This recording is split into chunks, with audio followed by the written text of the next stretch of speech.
Olá, amigos! Sejam bem-vindos ao podcast do Observatório da Liberdade de Expressão, um projeto de extensão da Universidade Federal de Ouro Preto, coordenado pelo professor doutor Cláudio Ribeiro da Silva. Cláudio Henrique Ribeiro da Silva, que tem por objetivo monitorar e discutir conflitos acerca desse direito. Eu sou Carolina Belisário, responsável pela propositura do tema de hoje, que será discutido com os nossos colegas Matheus Alves e Cláudio Henrique Ribeiro. Esse episódio está sendo gravado no Centro Acadêmico Pedro Paulo, com a presença também dos colegas Oliver Silva, Matheus Torresani, Murilo Oliveira, Maria Aline Dutra e Wata José Rivabene. Desde já, aproveito para falar que vocês têm que se inscrever no nosso canal e curtir nossa página no Facebook. O tema de hoje é a disseminação das fake news sobre Marielle Franco após sua execução no Rio de Janeiro. Este é o Observatório da Liberdade de Expressão. Não é difícil perceber que esse dinheiro é muito forte nas redes sociais. Qual é a opinião de vocês? Dê sua opinião e comente.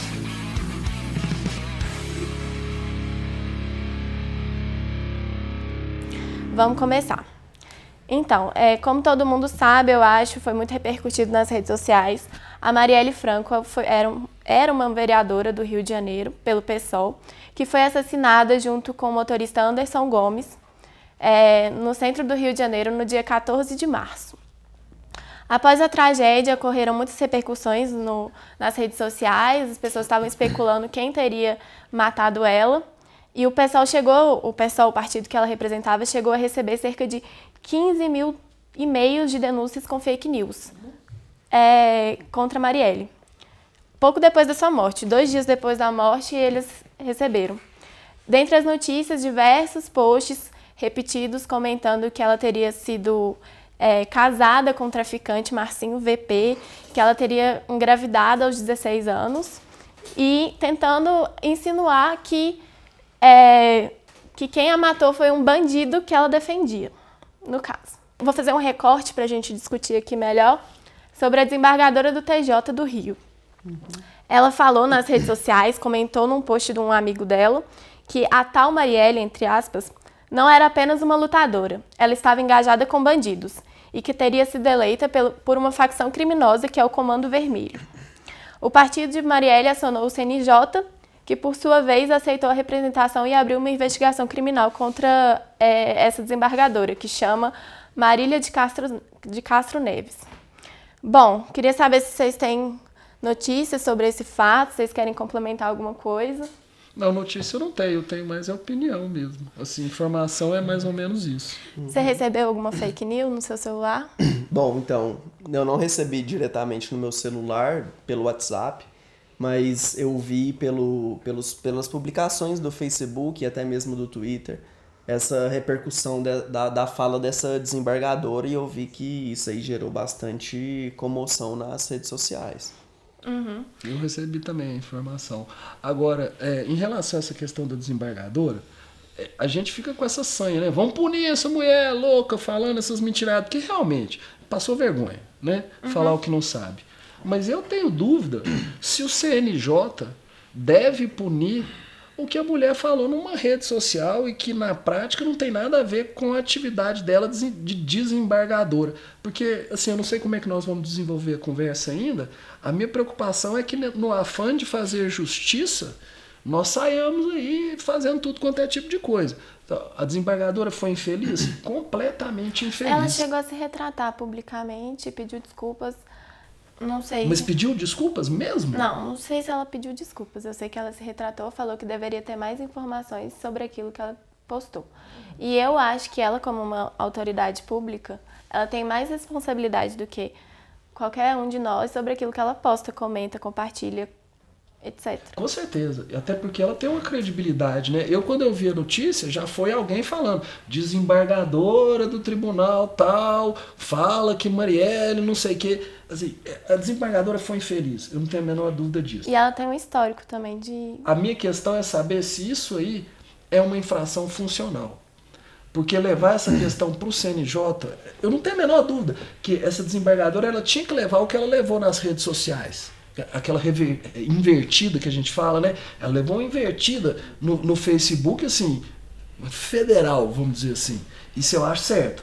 Mas esse negócio do CNJ, Eu não sei até onde que a gente está querendo ir, sabe? Querendo o sangue da desembargadora. Eu tenho um pouco de medo em relação a como que nós vamos fazer justiça com isso aí. Eu não sei o que o CNJ pode fazer. Agora, concordo, a mulher foi infeliz demais. E ela tem um histórico também, que acho que ela já falou até de síndrome de Down, fez uns comentários. Da Marielle? Não, essa desembargadora. Pois é, mas ela falou que a Marielle tinha síndrome de Down. Falou, tipo assim, De no outras Facebook pessoas. dela, sobre, uma professora... Capacitismo. Entendi.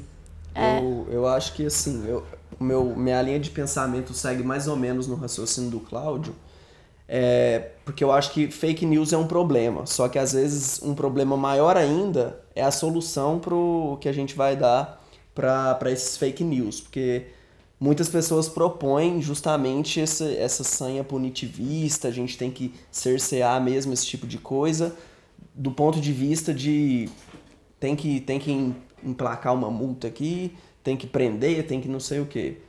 Então eu acho que, também seguindo um pouco da linha de raciocínio da Carolina, eu acho que a desembargadora, por ser uma autoridade pública, por ter uma influência maior do que os demais cidadãos na sociedade sobre a opinião pública, acho que ela deveria ser mais responsabilizada por aquilo que ela diz. Mas você acha que ela não deve ser punida? Eu acho que ela deve ser punida, mas não é uma punição de vamos caçar o cargo dela ou vamos emplacar uma multa aqui. Deixa eu só completar, porque eu também acho que ela deve ser punida. Sim. Eu só não acho que a punição é uma punição referente à atividade que ela realiza. Assim, uma ação pedindo uma indenização, responsabilidade civil, eu acho totalmente cabível. Mas qual seria a punição nesse caso, então? Eu não acho que seja uma punição do CNJ, porque o CNJ deveria cuidar de questões funcionais. Posso até estar enganado nisso aí, mas eu não acho que ela teve... Pode até ter, mas esse caso não é um problema dela no trabalho dela. Então não sei se o CNJ entra aí. Eu acho que talvez uma ação indenizatória pelos danos morais que ela tenha causado, porque causou. Isso é claro que ela causou dano. Um monte de gente saiu repercutindo. Então, talvez uma ação buscando uma indenização, talvez até a propositura de uma ação penal. Mas eu não acho que seja um problema administrativo do trabalho dela, sabe? Mas eu, assim, não fica parecendo, para que não fique parecendo isso, eu também acho que ela pode ser punida, mas não de modo funcional. É só isso que eu tô pontuando.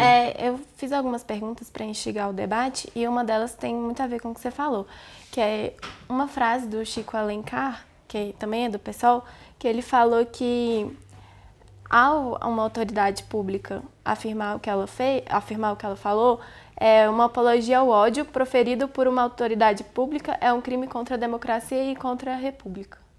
Vocês concordam? Aí já é conversa mais de político, né? Crime contra a democracia. Assim, pra gente que é da área do direito, fala crime contra a democracia, não é uma discussão jurídica, né? Não existe um crime contra a democracia. Eu não concordo, não. Eu acho que ela foi uma mulher infeliz, mas o resultado do que ela falou foi mínimo. Do jeito que ela falou, ela já levou. Pá! E aí, você fala, tem as fake news. Tem. Mas hoje para tudo vai ter fake news. E aí voltar no que o Matheus falou. O problema é que a gente vai combater isso e às vezes o remédio mata o paciente. Por exemplo, quem vai dizer o que é fake news? É o povo da catraca livre? Que faz fake news de esquerda? Quem vai falar o que é fake news? É o povo do MBL? Que faz o que eles querem lá de direita? Nós estamos numa situação onde, primeiro, a mídia tem interesse, porque ela está perdendo toda a credibilidade dela. Eu, por exemplo, eu quero saber notícia, eu não vou na televisão, não vou no jornal, eu vou na internet. Então, a mídia tem interesse. Quem é de um lado do espectro político tem interesse em cercear quem é do outro lado. Numa situação dessa, quem vai dizer o que é fake news? Quem vai dizer o seu é mentiroso? Porque, olha, eu sigo, por exemplo, o Twitter daquele deputado Paulo Pimenta. O Paulo Pimenta ele só dá notícia errada dos processos que envolvem o Lula e o Moro. Devia ser tratado como fake news. Mas, por exemplo, nesse caso, fala da história dela. Tipo assim, dá pra provar que a história dela não foi assim. Ô Carolina, eu concordo que tá errado e eu concordo que tem que ter um cerceamento, mas com os instrumentos que já existem. O que eu tenho medo é da gente pegar e instituir um órgão que vai fiscalizar o que é fake news. Eu não concordo, assim, quem vai vigiar os vigilantes? Esse que é o negócio. Mas aí, por exemplo, eu sei que o pessoal pegou esses e-mails, E os advogados do PSOL entraram com uma ação contra cada pessoa que estava... Na verdade ainda não, eles propuseram contra o Google e pediram pro Google dar um endereço, pro Google não, YouTube, e pediram pro YouTube dar o endereço dessas pessoas. E aí depois, possivelmente, deve tentar acioná-los. Eu vi alguns desses vídeos, eu acho que tem vídeo que realmente é fake news, mas tem vídeo que é só crítica. Assim, falar, pô, não confio nessa mulher. Eu não conheço, não sei nada dela. E assim, eu tenho até medo de falar do Rio de Janeiro, porque a visão que eu tenho do Rio de Janeiro, eu tenho medo do Rio de Janeiro. Então, assim, eu não sirvo de parâmetro. Não, gente, é sério, eu não sirvo de parâmetro. A visão que eu tenho é uma visão de quem olha pela televisão e vê que o Rio de Janeiro tá um caos terrível. Aí eu penso o seguinte, vamos atrás? Vamos. O povo do PSOL processar cada um não é a minha medida preferida não, mas tudo bem. Agora, o que eu tenho medo é da gente organizar lá uma autoridade para falar o que é fake news. Então, agora vai ter aquela organização ali que vai dizer quando é que é fake news, quando é que não é. Isso é que eu tenho medo. Agora, no caso da Marielle... Mas nesse caso, eu acho que dá para provar o que é fake news e o que não é. Dá. Entendeu? Não, o caso dela é muito fácil. E também as pessoas não estavam respeitando nem a morte dela. Ela tinha acabado de morrer e... Eu acho disseminando que, assim, ódio aí no Facebook. Primeiro ponto em relação à punição, igual o Cláudio falou. Não que eu não queira que esse tipo de coisa seja punido de alguma forma. Eu também concordo que tem que haver alguma punição. No caso específico aqui da desembargadora, eu acho que ela ser obrigada a emitir uma nota, uma publicação lá no Facebook mesmo, na mídia, que ela usou para difamar, para propagar essas fake news contra a Marielle, seria o veículo que ela também fosse publicar essa nota de retratação pública. Então, acho que uma retratação pública no próprio Facebook da desembargadora, deixando aquele acesso público para as pessoas lerem, acho que seria o suficiente para esse caso. Ainda mais que ela depois veio por livre e espontânea pressão, né? Porque não foi muita vontade, né? Porque depois de toda a repercussão, ela viu que, na verdade, não era bem por aquele lado a análise mais sensata, mais moderada a respeito disso. Né? Então, ela mesma pediu desculpa, né?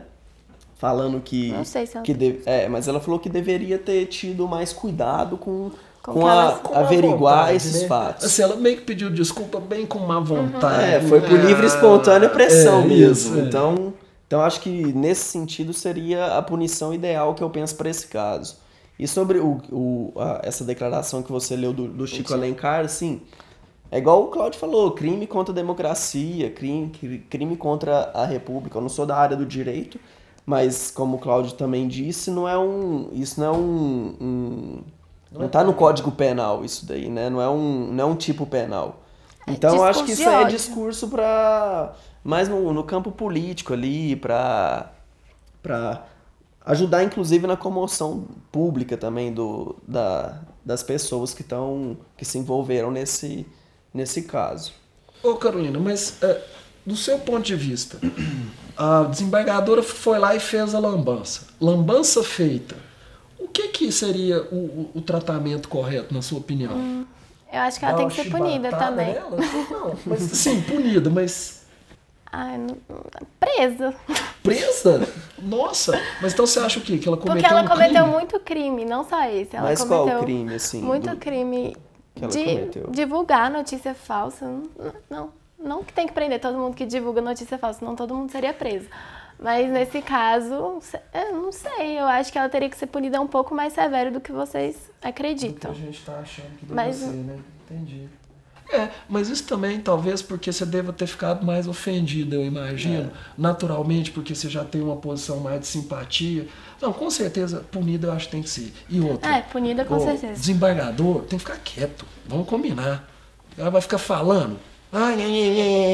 Pelo amor de Deus, com um salário desse, arruma um jogo de computador em vez de ficar no Facebook. Não, mas vai jogar FIFA. Vai jogar The Witcher 3, Faraó. Vai jogar Civilization 6, vai jogar... Quer ver que saiu agora o 5 lá? Qual que era, gente? Far Cry 5? Pô, não. Acho que esse é um âmbito também muito pouco tratado. Será que os oficiais do judiciário, Eles devem ter uma liberdade tão grande para falar realmente o que eles querem, que a opinião deles é muito ouvida dentro do contexto da sociedade. Sobre esse Vamos ponto... torcer pra ter saído esse som e se não tiver saído eu coloco uma legenda. Isso. Mudei de ideia, ela não tem que ser presa, ela tem que pagar uma multa, porque ela tem muito dinheiro e Não, é merece. verdade, no bolso é que dói, né? É. No bolso é que dói. Sobre esse ponto da liberdade dos desembargadores ou de juízes, por exemplo, eu sigo o Marcelo Bretas, eu sigo, que é um juiz de primeira instância, né, que está trabalhando na Lava Jato, eu sigo procuradores também do Ministério Público, e eu acho que eles devem ter, né, a liberdade, assim como todos nós, de expressar o que eles acham de qualquer fato, sobre absolutamente qualquer coisa. Eu acho que às vezes o problema está no excesso, no excesso com que algumas análises, como dessa desembargadora, foram feitas e publicadas em rede nacional. Só que para isso, a solução seria justamente a gente encontrar o meio termo da punição, né, de falar, olha, não é bem por aí, você é uma figura pública, você tem uma responsabilidade, naturalmente você tem uma responsabilidade maior com isso, então você tem que tomar cuidado. Dessa vez aqui, a punição vai ser sob essa forma aqui. Eu discordo de punições no sentido de aplicar multas, tipo 15 mil reais, não sei, essas 15 multas... mil é pouco. Então, eu sou contra isso e também sou muito mais contra prender nesse tipo de situação. Acho que, como eu já tinha dito, o mais sensato, no meu ponto de vista, seria ela se retratar publicamente pela sua própria rede social. Pode finalizar, então? À vontade. Então é isso aí, amigos. Obrigado pela atenção e audiência. Nosso agradecimento também à diretoria do CAPP e todos os integrantes do Observatório. Por hoje ficamos por aqui e esperamos tê-los de volta no nosso próximo podcast do Observatório da Liberdade de Expressão.